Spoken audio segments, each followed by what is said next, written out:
কলকাতা সংস্কৃতির শহর, ভালোবাসার শহর।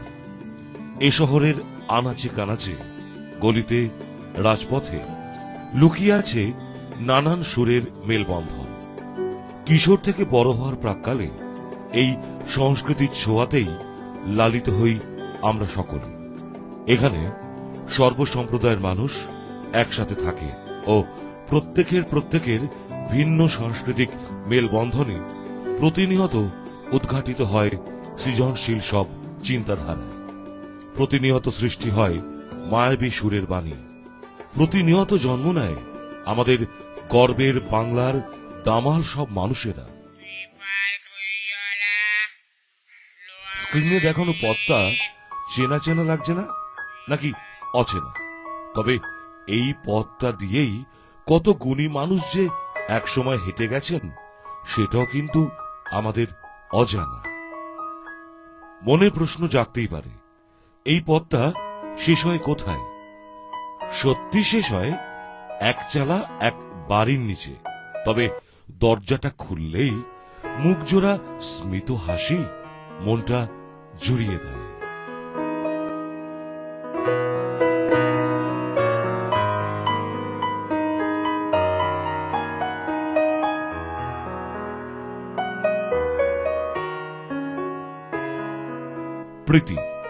প্রীতিদা, প্রীতিময় গোস্বামী, কিংবদন্তি তবলাবাদক, গর্বের বাংলার দামাল ছেলে। তার ঐকান্তিক ও নিষ্ঠাভরা তবলা সহযোগে বাংলা গানের স্বর্ণযুগের সেই হৃদয়স্পর্শী গানগুলো আজও অম্লান।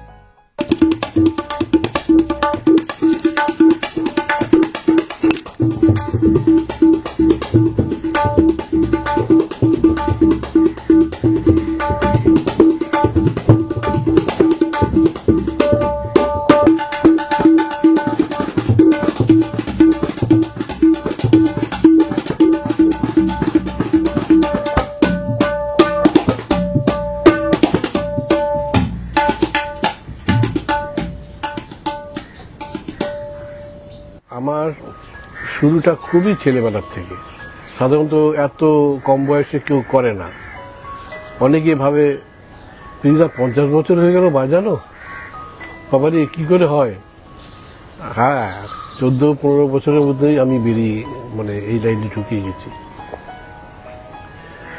আর তারপরে এই চলার পথে যে নিজের সাধনা শেখা এবং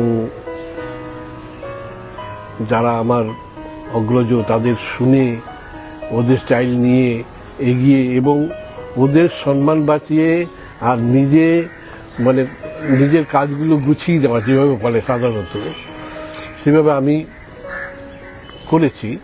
এবং অনেকে আমাকে সরিয়ে দেওয়ার চেষ্টা করেছে অনেকে, কিন্তু আমি আমার বাবা বলতেন, যারা দুর্ব্যবহার করে বা শয়তানি করে তাদের উঁচু আসন দিতে হয়। আমি সেটা দিয়েই আস্তে আস্তে এটা বাবার মূলমন্ত্র নিয়ে আমি এগিয়ে গেছি। সে সঙ্গীতকে তুলে ধরা, সুন্দর করা, এটা আমাদের ডিউটি। এই যে উপলব্ধি, এগুলো আমাদের অনেক কিছু ভাবনা চিন্তা করে এগোতে হয়েছে, এমনি হয় না। আর এমনি যারা সোলো বাজায়, তবলা বা ইউনিটি করে, ঠিক আছে, ওরা গুরুর যা বাণী আছে ওরা বাজায়, একটা ঘরানা ইউজ করে। কিন্তু আমাদের তো সে নয়, আমাদের সাজানো, ঠিক মালির মতো আর কি, বা ঠাকুরের সিংহাসন সাজায় যেভাবে, ঠিক সেইভাবে আমাদের সাজাতে হয়। কাজে সেইভাবেই সাজিয়ে এসছি। হয়তো ঈশ্বরের আশীর্বাদ আছে, এখনো সুস্থ শরীর নিয়ে এখনো বাজিয়ে যাচ্ছি। আমি যতদূর শুনেছিলাম যে ছোট থেকে উনি খুব স্ট্রাগল করেছিলেন, অনেক অনেক কষ্ট, অনেক কৃচ্ছ্রতা দেখে এসেছেন, দেখে বড় হয়েছেন।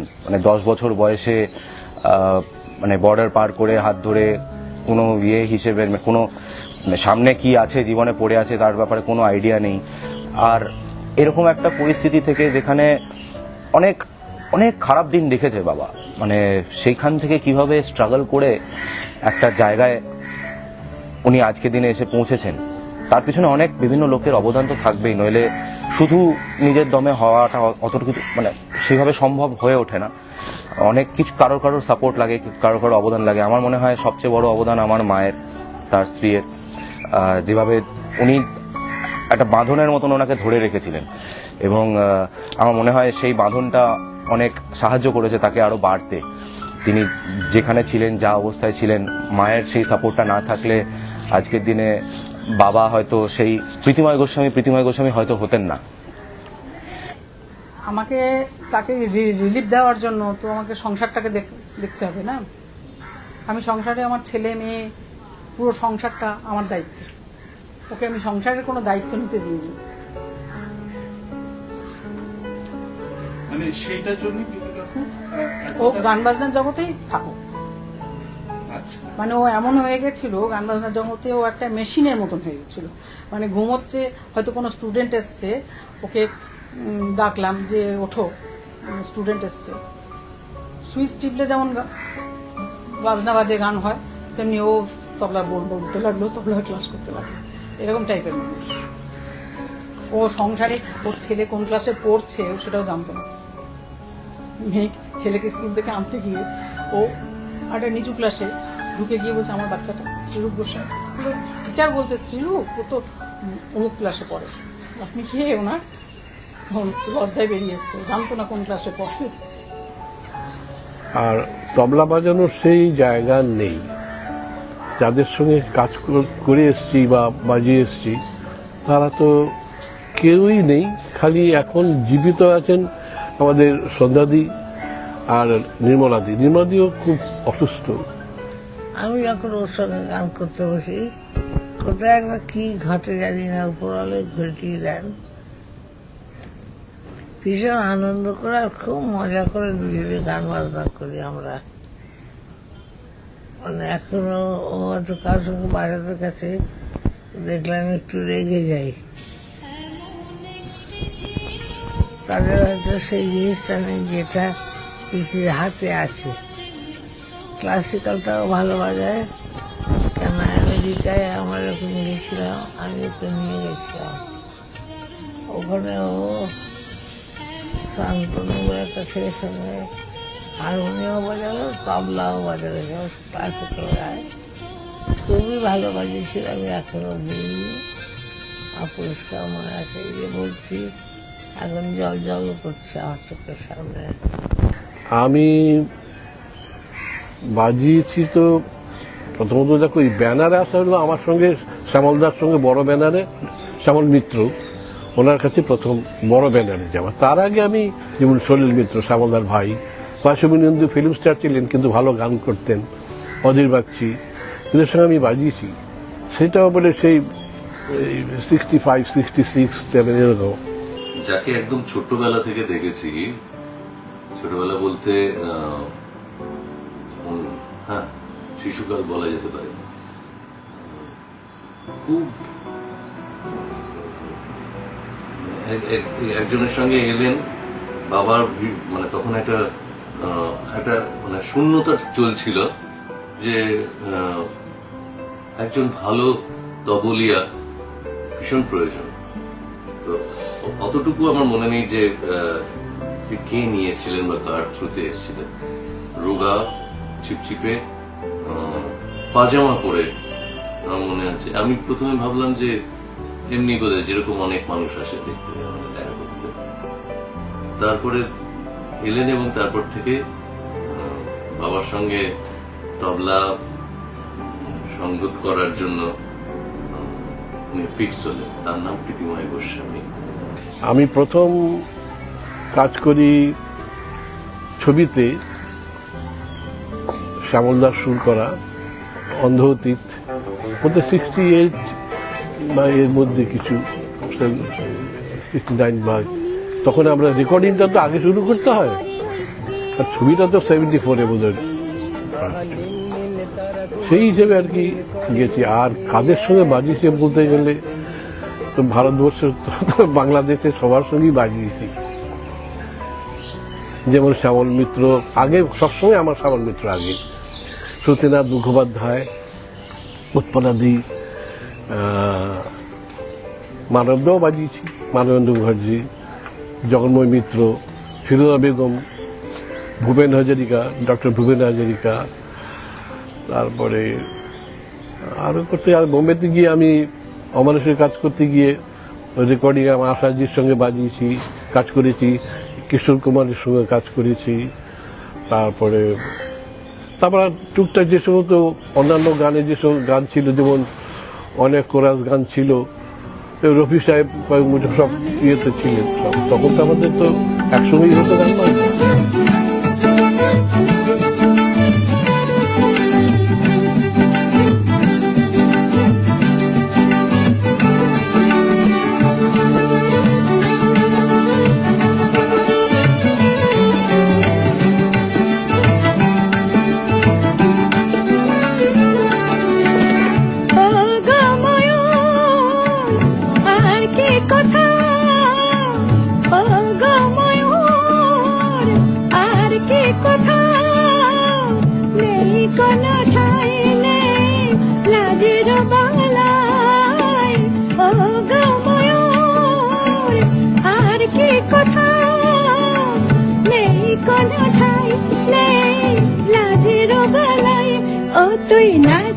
দেখতে দেখতে তার সঙ্গীতময় জীবনের 50টা বছর পার করে এসেছেন শ্রী প্রীতিময় গোস্বামী। এমন কোন শিল্পী নেই যার সাথে তবলায় সহযোগ দেননি তিনি। শ্যামল মিত্র থেকে হেমন্ত মুখোপাধ্যায়, মান্না দে থেকে কিশোর কুমার, গীতশ্রী সন্ধ্যা মুখোপাধ্যায় থেকে আশা ভোসলে। তার হাতের জাদুতে মুগ্ধ সমুদ্র হিমাচল। আমার প্রথম গুরু আমার বাবা। আমার গান বাজনার ঘরই ছিল। আমার বাবার নাম শ্রীযুক্ত শ্রী নিত্যানন্দ গোস্বামী, মারা গেছেন অনেক। বাবার কাছে প্রথম তালিম নেওয়া।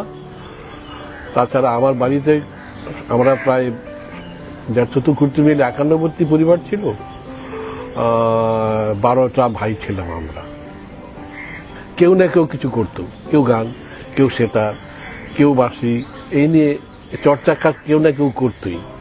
আমাদের পুরো বাড়িটার ভেতরে একটা আলাদা বাড়ি ছিল, মানে ঘরই করা হয়েছিল, যে মিউজিকের ঘর, ওটা বড় ঘর ছিল। ওখানে আসতে 6 মাস ধরে থাকতেন ওস্তাদ রতন আলী খান সাহেব। আমি তখন খুবই ছোট, 7 বছর এরকম। আব্দুল হোসেন খান সাহেব, তারপর ডক্টর খুরশিদ আনোয়ার ছিলেন। আমার ছেলেবেলাটা কিন্তু পূর্ব পাকিস্তানে। 8-9 বছর বয়সে আমি পূর্ব পাকিস্তান থেকে চলে আসি। আর এই দেশে এসে অবশ্য আমার এখানে ভালোই অবস্থা ছিল, কারণ আমাদের দাদারা বা বাবা কাকা যারা ছিল, ওদের বিজনেস ছিল আমাদের। কারণ তখন আমাদের এখানে সবাই, কোনো অসুবিধা হয়নি। এখানে এসে নানান জায়গায় শিখেছি। যেরকম আমি প্রথমে যাই ওস্তাদ আলী আহমেদ খান, তারপর আমাদের পানুদা ছিলেন, পানু খান, ওনাদের কাছে আমি শিখেছি। প্লাস আমি তারপরে ঘোষাদন গোস্বামী, ওনার কাছে শিখেছি। শ্রী মানিক দাস মাসের কাছেও শিখেছি। তারপর বোম্বেতে গিয়ে আমি অনেক শিখেছি। আমার গুরু ছিলেন সুদর্শন অধিকারী, ওনার কাছে শিখেছি। বিশেষ করে কমার্শিয়াল দিকটা কি করে বাজাতে হয় জানতে হয়, ওই ফ্রেমিংগুলো আর কি, স্থায়ী অন্তরা, কি করে ইন্টারলুড, ফার্স্ট ইন্টারলুড, সেখানে কোথায় কীভাবে থামতে হয়, মানে যেভাবে রেকর্ডিং হয় আর কি, এইগুলো ভালোভাবে শিখেছি ওনার কাছে, এই ছকগুলো। কাজে সেই দিক থেকে আমি তো গুরুজির কাছে খুবই ঋণী, কারণ নাহলে এই লাইনে টেকা মুশকিল হয়ে যেত। ওনার যা রাস্তা দেখিয়ে দিয়েছিলেন আমাকে, তারপর ওনার যে অদ্ভুত রকম ফিগারিং ছিল ওনার, সেগুলো আমি নিয়েছি। নাহলে কমার্শিয়াল বাজনা যারা টিপিক্যাল ক্লাসিক্যাল বাজায়, ওই তারা কিন্তু এগুলো ওদের পক্ষে এই সেই সাউন্ড প্রোডাকশন করা মুশকিল। আমি জোর গলায় বলি, পিওর ক্লাসিক্যাল যারা বাজায়, ওই আমাদের এই বাংলা গান বা এমনি ফিল্মের গানে বাজানোটা একটু শক্ত। একদম সবাই পারে না তা নয়, কিন্তু শক্ত তো বটেই।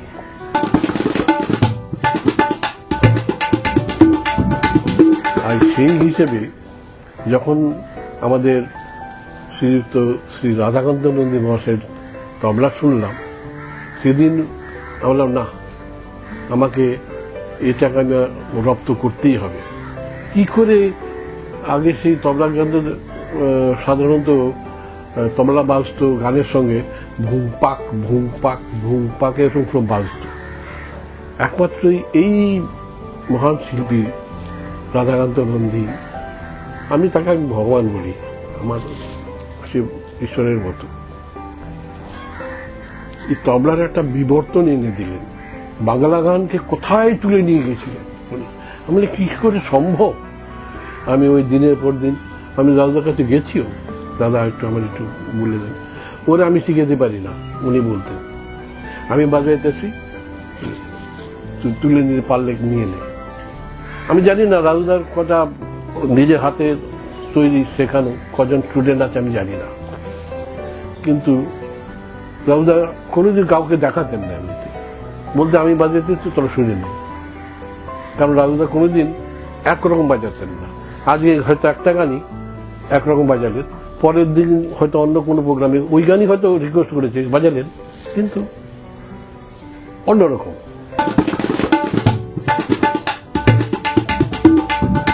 ওই টাইপটা শুনে বললাম যে একরকম মনোটোনাস বাজনা দিয়ে কোনোদিন মানুষের মন জয় করা যায় না।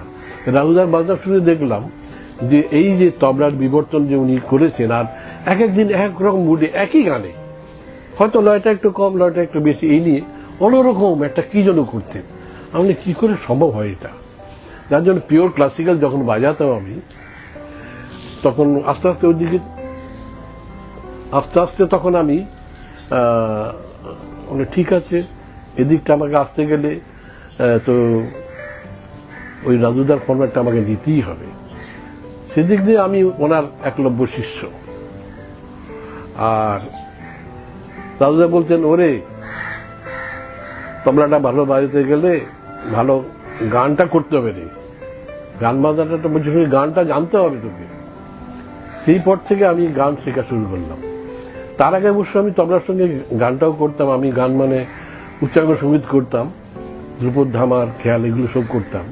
আমি আমার গুরুজি ছিলেন নারায়ণ রায় যোশীর ছাত্র শ্রীযুক্ত শ্রী স্বর্গীয় শ্রী নরেশচন্দ্র দত্ত মহাশয়।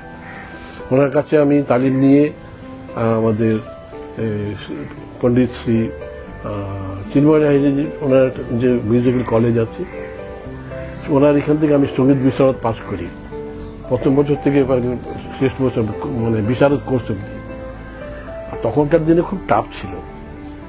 আমি করেছি, এটা আমার গর্ব বলতে পারো, আমি করেছি একটা তবলিয়া হিসেবে আমি গান করেছি। তারপর আমাকে অনেক বলেন, তুমি তো রেডিওতে গাও।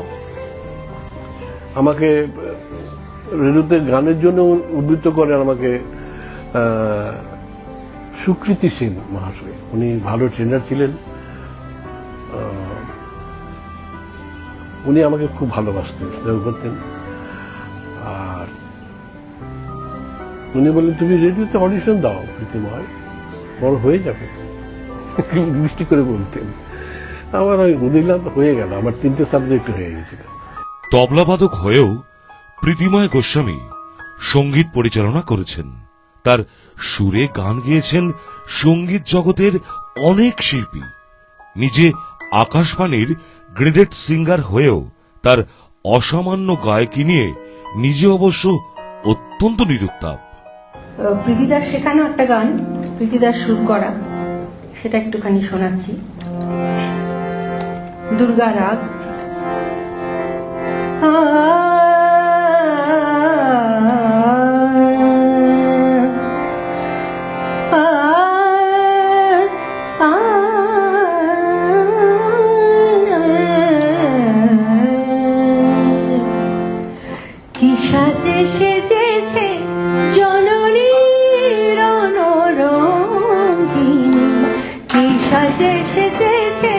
জননী রণরঙ্গিনী দশ দিকালো করি দশ ভুজারূপ ধরি দশ দিকালো করি দশ ভুজারূপ ধরি দানব নাশিতে সাজে দুর্গা রূপিণী কি সাজে সেজেছে জননী রণরঙ্গিনী কি সাজে সেজেছে জননী। প্রীতির সঙ্গে আমার মানে বহুদিনের সম্পর্ক। অ্যাকচুয়ালি আমি যখন গান বাজনা শুরু করি সেই সময় প্রীতি মঞ্চে দেখা হতো, তখন আমাদের কেউই চেনে না মানুষজন। প্রীতি গানও করতো স্টেজে, আর বেলেঘাটা অঞ্চলে থাকতো, আর আমার বেলেঘাটা অঞ্চলে বেশি প্রোগ্রাম করতাম তখন। সেই সূত্রে প্রীতির সঙ্গে বহুদিন মানে করে আমার দুজনে বন্ধু। আমিও কিন্তু অনেকদিন ধরে প্রীতিদা গেছিলি, কেননা যখন শ্যামলদার সঙ্গে প্রীতিদা মানে ফুল প্লেজে বাজাচ্ছে অনুষ্ঠানে, বিভিন্ন অনুষ্ঠানে দেখা হতো প্রীতিদার সঙ্গে। তো প্রীতিদার বাজনা নিয়ে তো আমাদের মানে বলবার মতো ধৃষ্টতাইনি, এত ভালো বাজিয়ে, এত মিষ্টি হাত, এখন স্টিল নাও আমরা প্রোগ্রাম করি এখন একসঙ্গে, আমি শিবাজি প্রীতিদা। প্রীতি এখন মানে রেগুলার আমাদের সঙ্গে সঙ্গতে আছে, এটা আমরা খুব নিশ্চিন্ত। খুব সম্ভবত ঈশ্বরের ইচ্ছায় প্রীতি কাকুর সঙ্গে আমার আত্মার যোগ, তার সঙ্গে আত্মীয়তার হওয়ার অনেক আগে থেকে, প্রায় 70-এর দশকের গোড়া থেকে, যখন আমার 3-4 বছর বয়স। আর ওনার আশীর্বাদ, সেই ছোট থেকে শিক্ষা আর অপার প্রীতিময় স্নেহ আমার উপর আজও সমানভাবে বর্ষিত হয়, এটা আমার পরম সৌভাগ্য। হিন্দি ভাষায় যাকে বলে চৌমুখী কলাকার, আমি সেরকম ভাবে ওনাকে দেখেছি ছোট থেকে। গান, হারমোনিয়াম, সেতার, স্লাইড গিটার, বাঁশি, এগুলো একেবারে স্বচ্ছন্দে বাজাতে দেখতাম, আর প্রতি মুহূর্তে মোহিত হতাম। তবলা শুনে মোহিত আমার সঙ্গে সঙ্গে আরো সকলে হয়েছেন, যারা সেই সময় থেকে আজ অব্দি শুনে আসছেন।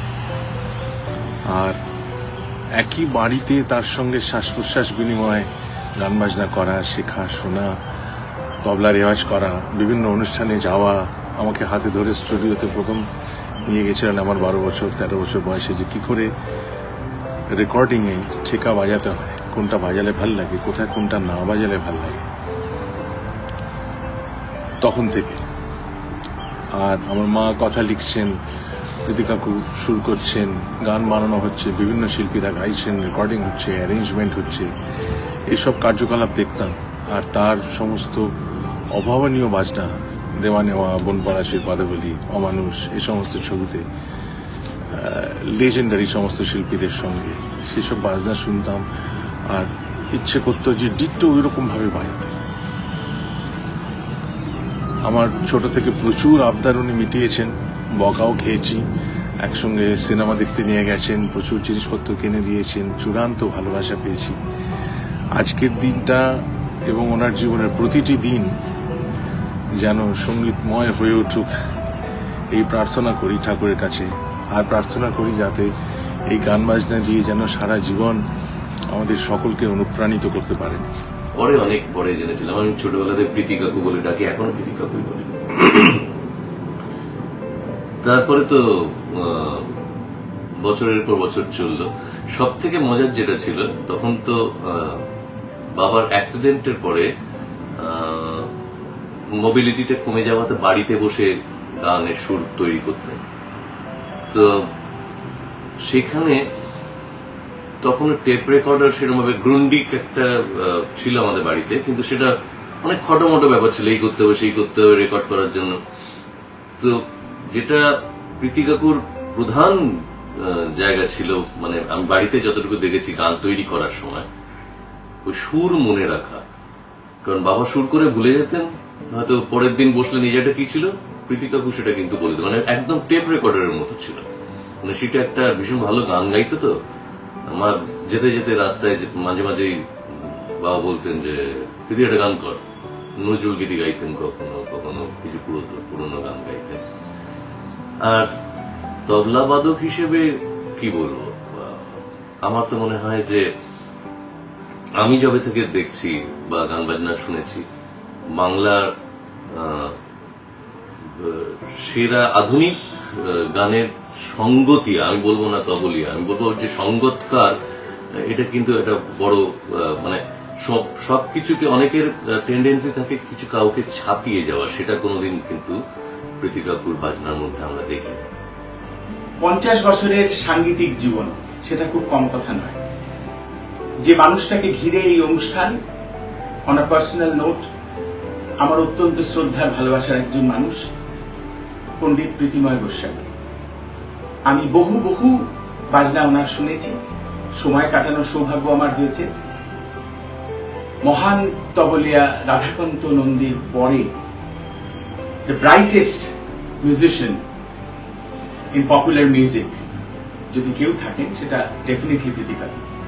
তার একটা প্রধান কারণ, উনি যেসব মানুষের সঙ্গে আজও বাজাচ্ছেন বা যাদের সঙ্গে সেই সময় বাজিয়েছেন, তারা প্রত্যেকে কিংবদন্তি, এবং বলাই বাহুল্য যে উনি নিজেও একজন কিংবদন্তি। এবং উচ্চাঙ্গ সঙ্গীতের প্যারালালি তবলার যে ইম্পর্টেন্স, সেটা প্রীতিময় কাপুর ধরে রেখেছে, এবং পপুলার মিউজিকে উনি থাকলে ডেফিনেটলি সেটা একটা greatest ornamentation in the world of music, যে গাইয়ের সঙ্গে তখন উনি বাজাবেন। প্রীতিময় গোস্বামী এমন একটা নাম, যে নামটা শুনলেই আমার ছোটবেলার অনেক স্মৃতি মনে পড়ে। যে মানুষটার তবলা শুনতাম টিভি খুললেই, এবং পশ্চিমবাংলার এমন কোনো শিল্পী নেই যার সঙ্গে প্রীতিদা বাজিয়েছেন, এবং বাজানো মানে শুধু বাজানো নয়, তার বাজনা মানে তার হাত কথা বলে, আমার মনে হয়। প্রীতিময় গোস্বামী আমাদের সঙ্গীত জগতে একটা ভীষণ পরিচিত নাম, ভালো মিউজিশিয়ান, শুধু তবলা বাদক নয়। তবলা তো খুবই সুন্দর সঙ্গত করেন, কিন্তু পাশে গান গাওয়া, গানের সুরারোপ করা, এসবগুলোর অনেক গুণ আছে। এবং এই যে 50 বছর পূর্তি হলো ওর সঙ্গীত জীবনে, এটা একটা বিরাট ব্যাপার। এবং যারা এই আয়োজন করেছেন 50 বছর পূর্তির এই যে উৎসব হচ্ছে, একটা আয়োজন হয়েছে, তা যারা আয়োজন করেছেন তাদের আমি অসংখ্য কৃতজ্ঞতা ধন্যবাদ জানাই। যে এখনকার দিনে তো এইসব শিল্পীদের কদর অনেক কমে আসছে, কিন্তু সেই সব দিকে না যাওয়াই ভালো।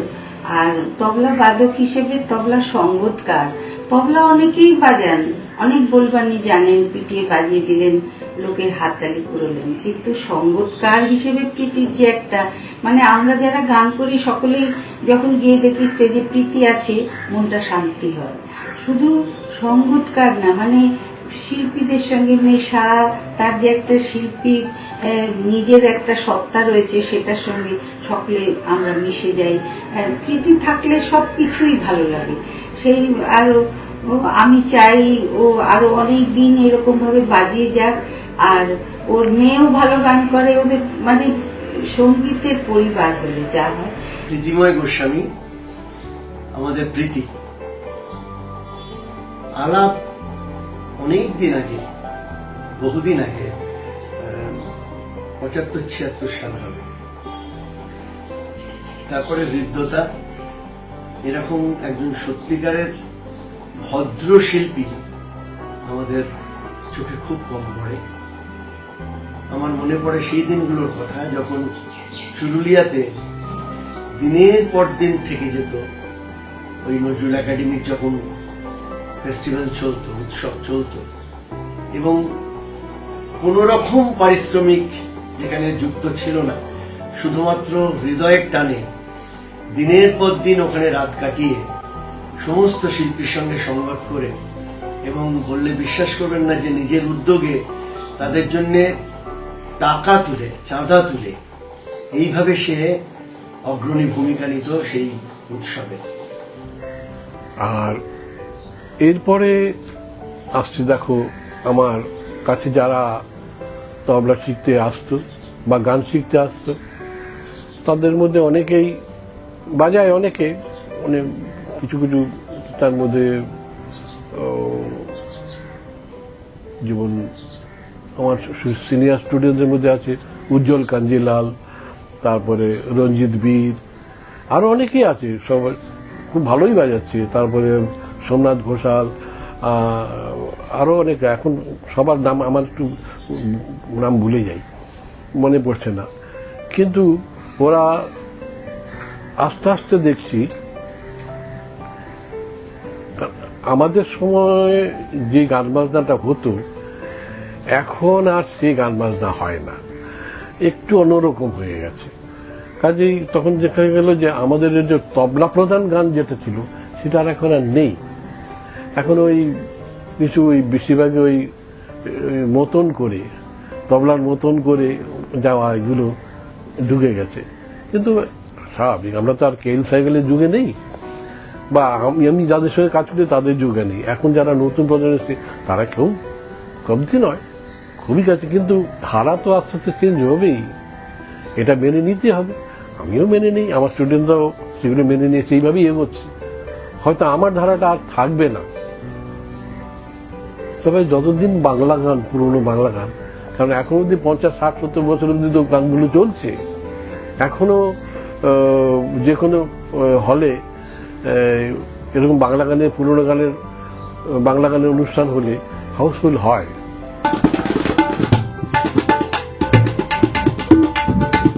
আমি জানি কি করে সঙ্গীতকে সুন্দর করতে হয়, এটা আমার প্রচেষ্টা ছিল এবং চালিয়ে যাচ্ছি এখন।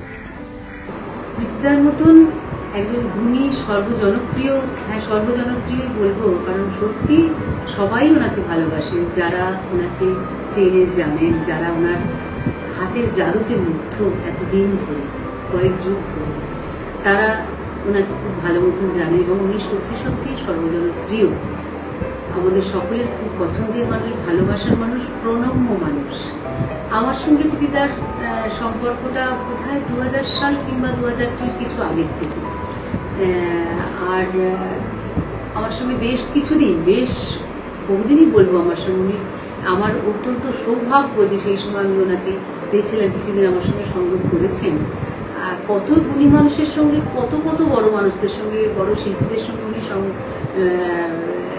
সংযোগ করেছেন, সেখানে আমার সঙ্গে সংযোগ করেছেন, সেটা আমার কাছে বিশাল সৌভাগ্য একটা।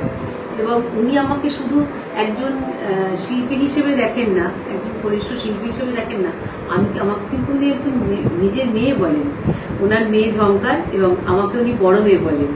সেটা আমার কাছে ভীষণ একটা খুব আনন্দের এবং বড্ড বড় পাওয়া। আমি যদি দা বলি, কিন্তু সত্যি সত্যি উনি আমাকে মেয়ের মতন ভালোবাসেন, এই ভালোবাসার কোনো তুলনা নেই।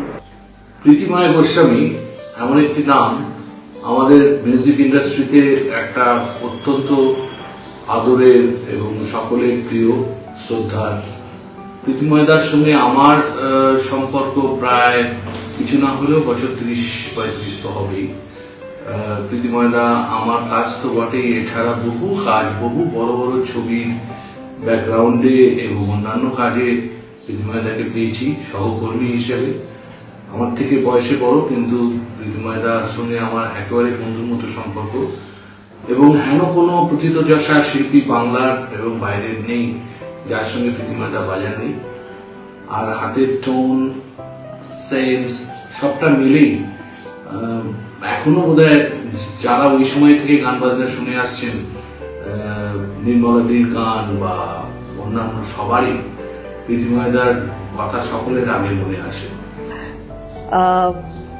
প্রীতিদার সঙ্গে আমার অনেক আগের থেকে চেনাশোনা। প্রীতিদার তবলা ভীষণ ভালোবাসতাম এবং কিছু কিছু জায়গায় এরকমও হয়েছে প্রীতিদা আমার সঙ্গে বাজিয়েছেন, আমি ধন্য হয়ে গেছি। বিদেশে বেশ কিছুবার প্রীতিদা আমার সঙ্গে গেছেন বাজাতে, শুধু প্রীতিদা আর আমি, আর কেউ না। সেখানে এত সুন্দর বাজিয়েছেন, এত মিষ্টি হাত, এবং প্রত্যেকটা গানের ক্যারেক্টার বুঝে বাজানো, সেটাও বোধহয় প্রীতিদাই একমাত্র পারেন। আর মানুষ হিসেবে এত ভালো, আমার এক আমেরিকাবাসী দাদা প্রীতিদার নাম দিয়েছিল প্রিয়তম। প্রীতিময়কে প্রিয়তম। এবার সবসময় ডাকতেন, এই যে প্রিয়তম খেতে এসো, এই যে প্রিয়তম একটু বাজাও, এই রকম। তারপরে আরেকটা প্রীতিদার ভীষণ গুণ আছে, যেটা সবাই জানে কিনা আমি জানি না। প্রীতিদা অসম্ভব ভালো সুর করেন, কোনো তবলাবাদককে এত ভালো সুর করতে আমি খুব কম দেখেছি, এবং সেই সুর খুব সাধারণ নয়, কিন্তু সেগুলো খুব ডিফিকাল্ট, খুব ক্রিটিক্যাল টাইপের সুর। এবং আমার সৌভাগ্য হয়েছিল আমেরিকায় আমরা যখন প্রোগ্রাম করতাম অন্য সময় তো সারা সপ্তাহ বসে থাকতে হতো, তখন প্রীতিদার কাছে দু একটা গান এরকম শিখেছিলাম। একবার এরকমও হয়েছে যে প্রীতিদা বসে আছেন, আমি একটা বসে বসে কি করব, একটা গান লিখেছি। জীবনে কোনোদিন গানও লিখিনি, সুরও করিনি, তো একটা গান লিখেছি। তো প্রীতিদাকে বললাম, প্রীতিদা একটু সুর করে দেবেন? তখন প্রীতিদার আমি দুজনে মিলে সুর করলাম।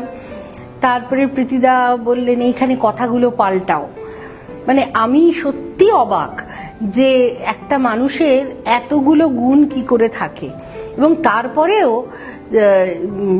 তিনি এরকম নিরহংকার, নির্লোভ এরকম মানুষ কি করে থাকেন। শুধু উনি আমার সঙ্গে একা নয়, আমার ফ্যামিলির সবাই, আমার স্বামী, আমার মেয়ে, সবার সঙ্গে এমন মিশে গেছিলেন। এবং যে সমস্ত আমেরিকায় যে সমস্ত বাড়িতে আমরা থাকতাম, আমার পিসি শাশুড়ির বাড়িতে কি আমার কোনো বন্ধুর বাড়িতে, প্রীতিদা এত নিজের করে নিতেন। আর এত সাদাসিধে মানুষ, যা দিচ্ছি তাই খাচ্ছেন, শুধু বলছেন একটু ভাত ডাল হলে ভালো হতো। মানে এইরকম একটা ব্যাপার যে প্রীতিদা সব দিক থেকে, মানে খাওয়া দাওয়া, চাল চলন, আচার ব্যবহার, সাজ পোশাক, সমস্ত কিছুতে এত সাদাসিধে যে প্রীতিদাকে দেখলে কেউ বলবে না যে তার মধ্যে এত গুণ লুকোনো আছে। তো আমি প্রীতিদাকে প্রণামই জানাতে পারি যে এরকম একজন প্রণম্য মানুষ। এবং আমার ঈশ্বরের কাছে প্রার্থনা যে প্রীতিদা বহুদিন আমাদের মধ্যে থাকুন, সুস্থ থাকুন।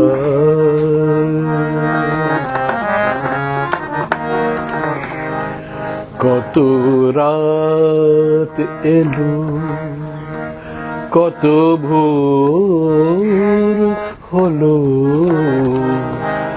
সে এলো না, সে তো এলো না।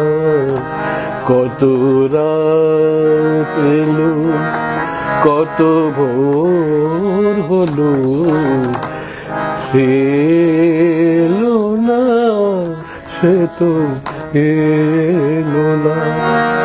তাই এই রজনী বয়ে যায়, কত রাত কত ভোর হলো, সে এলো না, সে তো এলো না।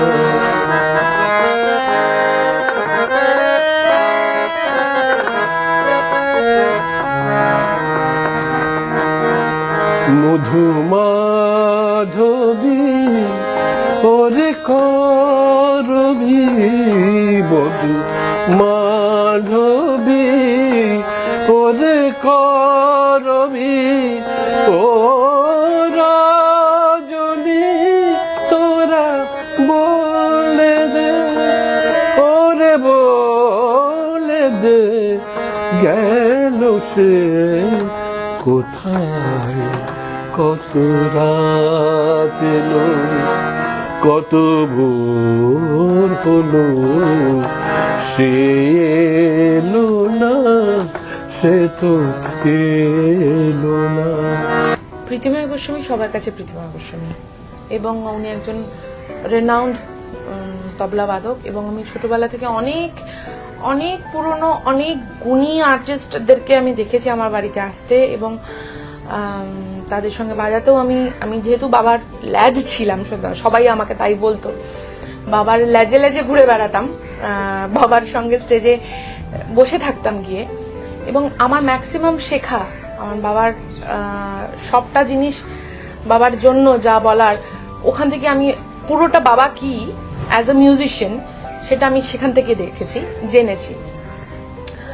আর বাবা হিসেবে যদি বলো তাহলে বাবা তো আমি আমার বাবার উপর যত রকমের অত্যাচার করতে পারি সব রকমের সব আবদার, সব ভালোবাসা সব রকম তার কাছে দেওয়া যায় এবং উনি সেগুলো সহ্যও করেন, মাথা পেতে সহ্য করেন।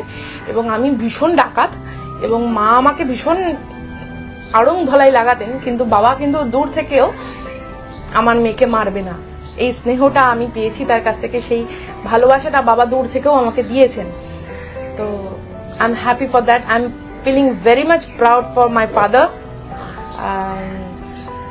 আমি আমার মাকেও যতটা ভালোবাসি, আমার মার কাছে যতটা ক্লোজ, ততটা ঠিক আমি আমার বাবার কাছেও ক্লোজ। আমার বাবা অনেকটা দূরে থাকতো আমার কাছে অনেক দিন, ছোটবেলা থেকে আমি বাবাকে অনেক কাছে পেতাম না, অনেক লং টাইম বাবা অনেকটা দূরে থাকতেন, মায়ের কাছেই থাকতাম।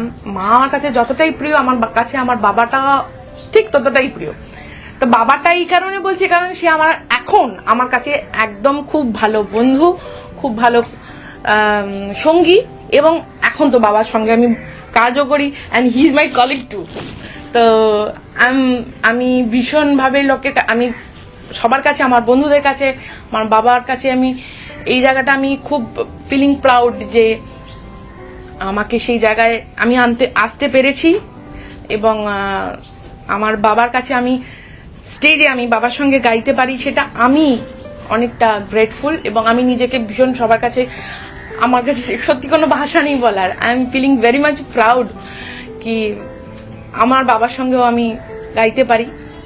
বাবা তো বাবাই, কিন্তু as an artist he is a great artist, এবং তার সেটা পাওয়া উনি যোগ্য রাখেন।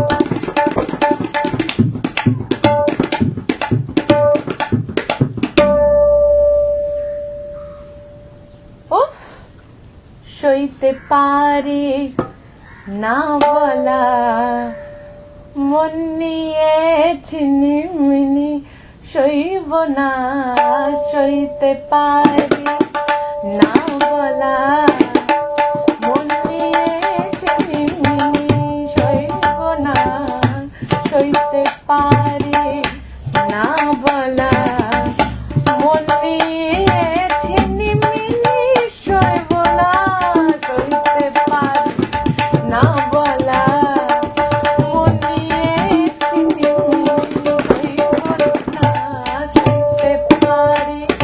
5 দশক ধরে কোনো শিল্পী যখন তার সাধনায়, তার সৃষ্টিতে মগ্ন থাকেন এবং একই রকমভাবে মানুষকে মুগ্ধ করেন, বিমোহিত করেন তার শিল্প সৃষ্টি দিয়ে, তখন সেই শিল্পীর সামনে মাথা নিচু করে প্রণত হতে হয়, তাকে কুর্নিশ করতে হয়। আমাদের সকলের প্রিয় প্রীতিদা অর্থাৎ প্রীতিময় গোস্বামী, তার সঙ্গীত জীবনের 50 বছর পূর্তি হচ্ছে, এর থেকে আনন্দের আর কিছু হতে পারে না। আমি যেরকম শিল্পীর কথা বললাম একটু আগে, প্রীতিদা হচ্ছেন সেই মার্গের শিল্পী। আমাদের এই শহরের গর্ব, এই শহরের একজন অগ্রগণ্য তবলাবাদক হিসেবে তার নাম আমরা সবসময় গভীর শ্রদ্ধার সঙ্গে উচ্চারণ করি। মালতী রাও, যিনি আর.ডি. বর্মনের রিদম সেকশন দেখতেন, উনি বলেছিলেন যে क्या মিঠাস है आपका हाथ में, रह जाओ बॉम्बे में। তো তখন হয়নি, যে কোনো একটা কারণে একটা সন্ধিক্ষণে আর কি তখন চলে এসেছিল বম্বে ছেড়ে।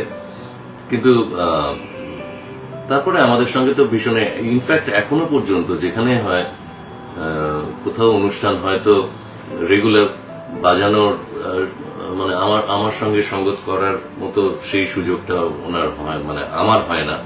তো কিন্তু যেখানেই হয় আমরা দেখি যে, বা যে কোনো শিল্পী আজকের দিনের হোক বা একটু আমাদের থেকে সিনিয়র হোক, প্রীতিময় গোস্বামী তবলায় রয়েছে বললে তারা অনেকটা আশ্বস্ত ফিল করে। সেই জায়গাটা, সেই যে একটা ভূমিকা যে উনি রয়েছেন, তাহলে আমাদের গান গাইতে অনেক সুবিধা। এটা কিন্তু সব থেকে বড়, মানে একটা কি বলবো, একটা মেলবন্ধনের মতো তৈরি করে আর কি। আমি একজন এরকম মানুষ সম্বন্ধে আজকে বলবো যিনি হয়তো অনেকের কাছে পরিচিত, আবার অনেকের কাছে হয়তো অতটা প্রশংসিত নন, বা অনেকের কাছে হয়তো অত্যন্ত আদরের মানুষ। কিশোর কুমার, মান্না দে, শ্যামল মিত্র, মানবেন্দ্র মুখোপাধ্যায় ইত্যাদি থেকে শুরু করে সমস্ত শিল্পী যাদের গানের মধ্যে তবলার একটা বিশেষ স্থান আছে, সবার গানের সঙ্গে যে তবলার বিশেষ স্থান আছে এমন নয়, কিন্তু এরকম মানুষদের সঙ্গে উনি বাজিয়েছেন যারা উনি না থাকলে রেকর্ডিং করতেন না। প্রীতিময় গোস্বামী, প্রীতি, ওকে নিয়ে এইভাবে যেন মজা করে আনন্দ করে আমরা আমাদের সঙ্গীত জীবন আরো এগিয়ে নিয়ে যেতে পারি। অনেক দিন ধরে প্রীতি আমাদের সঙ্গে থাকুক, আমরাও থাকি। এভাবে আমরা এগিয়ে যাব, আরো অনেক দিন বাজাবে প্রীতিদা, এবং যেমন বাজিয়ে এসছে ঠিক তেমনি করেই বাজিয়ে যাবে। শিল্পীর জীবন এইভাবেই। প্রীতিময় গোস্বামী জয় হোক। প্রীতির আর একটা খুব বড় দিক যেটা অনেকেই আমি জানি না জানেন কিনা, ও অসাধারণ একজন সঙ্গীত শিল্পী। তবলিয়ার পাশাপাশি গানে ওর যা ক্ষমতা, গান গাওয়ার, সেটা কিন্তু আমাদের মুগ্ধ করেছে। অল ইন্ডিয়া রেডিও শিল্পী ছিল, এবং সেই অর্থে যদি শুধু গানটাই গাইতো, গানে যদি মনোনিবেশ করতো, তাহলে কিন্তু অনেককে ভাবতে হতো। এটা আমি খুব দায়িত্ব নিয়েই বলছি। প্রীতি আরো আরো অনেক দিন স্বমহিমায় বিরাজ করুক, এই আশা করব। ও ভালো থাকুক, শান্তিতে থাকুক, এবং সঙ্গীতকে আশ্রয় করে বাকি জীবনটা কাটাক। মানুষ শরীরে বৃদ্ধ হয়, তার শৈল্পিক গুণ কখনো বৃদ্ধ হয় না, বরঞ্চ বেড়ে যায় তার সৃজনশীলতা। প্রযুক্তির প্রগতি অনভিপ্রেত। এই একবিংশ শতাব্দীতে দাঁড়িয়ে এই প্রগতি অস্বীকার করা পাপ। তবে আমাদের অবশ্যই বেছে নিতে হবে ভালো প্রগতির পথটা। খারাপটা না হয় নাইবা বাঁচলাম। সেই 22 বছরের যৌবনদীপ্ত প্রীতি আর আজকের প্রীতিময় গোস্বামী হয়ে ওঠার মধ্যে বিস্তর ফারাক। শিখেছেন অনেক কিছু, বুঝেছেন অনেক কিছুই, শিখিয়েছেন অনেক কিছুই তার সন্তানদের মধ্যে। তার 2 নাতনির সান্নিধ্য ওনার সবচেয়ে বড় পাওনা। এই বয়সে এসে চেষ্টা রাখেন তার শিল্পসত্তা এই প্রজন্মের মধ্যেও যাতে ছড়িয়ে দিতে পারেন, যেমন দিয়েছেন তার সন্তানদের মধ্যে। নাচের নেশায় ঘোর লেগেছে নয়ন পরে ঢুলে এলো, নয়ন পরে ঢুলে। নাচের নেশায় ঘোর লেগেছে নয়ন পরে ঢুলে এলো, নয়ন পরে ঢুলে। বুনো ফুল পড়ল ঝরে নাচের ঘরে, বুনো ফুল পড়ল ঝরে নাচের ঘরে। দোলন খোপা খুলে এলো, দোলন খোপা খুলে। নাচের নেশায় ঘোর লেগেছে নয়ন পরে ঢুলে এলো, নয়ন পরে ঢুলে।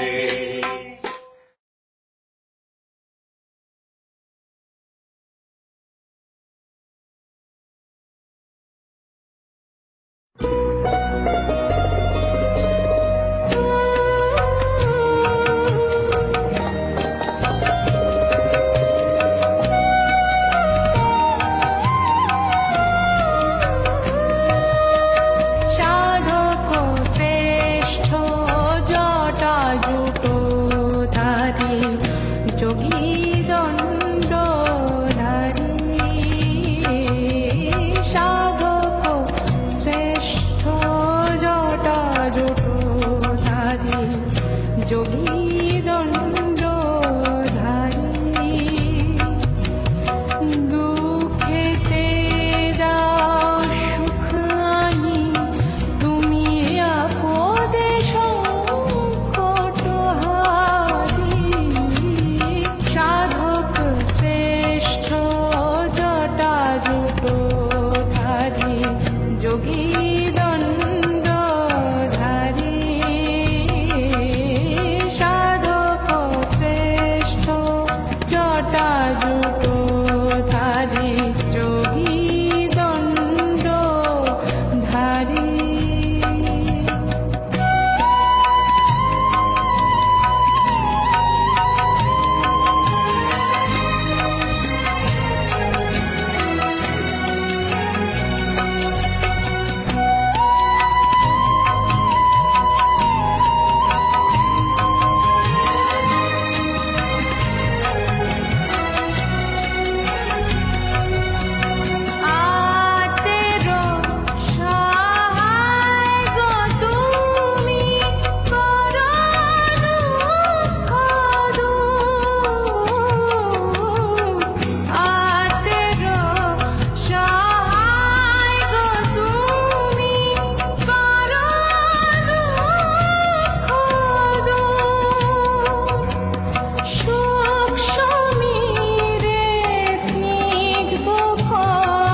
জটাজুটোধারী যোগী দণ্ডধারী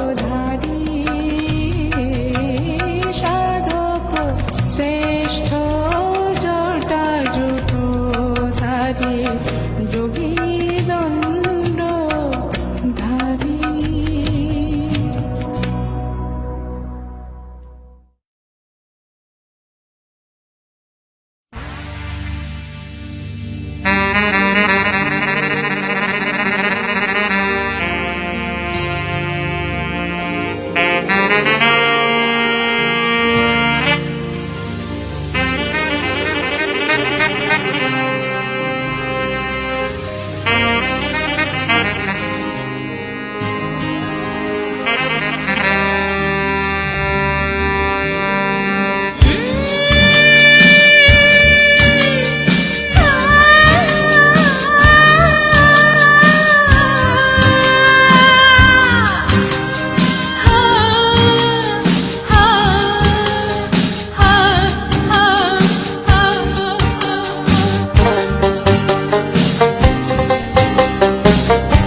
ধারী যোগী দণ্ডধারী সাধক শ্রেষ্ঠ জটাজুটধারী যোগী দণ্ডধারী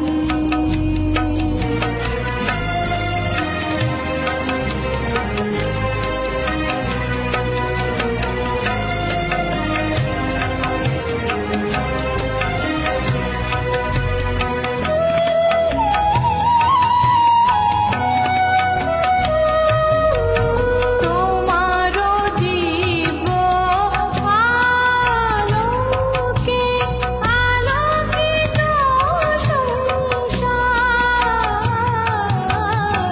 তোমারো জীব আলোকে আলোকিত সংসার হে সনাতন অন্তরে জানি মহিমা তোমার অপার তোমার লীলা বুঝবে কে প্রভু ও গো ব্রহ্মচারী সাধক শ্রেষ্ঠ জটাজুটধারী যোগী দণ্ডধারী সাধক শ্রেষ্ঠ জটাজুটধারী যোগী দণ্ডধারী দুঃখেতে দাও সুখ আনি তুমি আপদ সংকটহারী সাধক শ্রেষ্ঠ জটাজুটধারী যোগী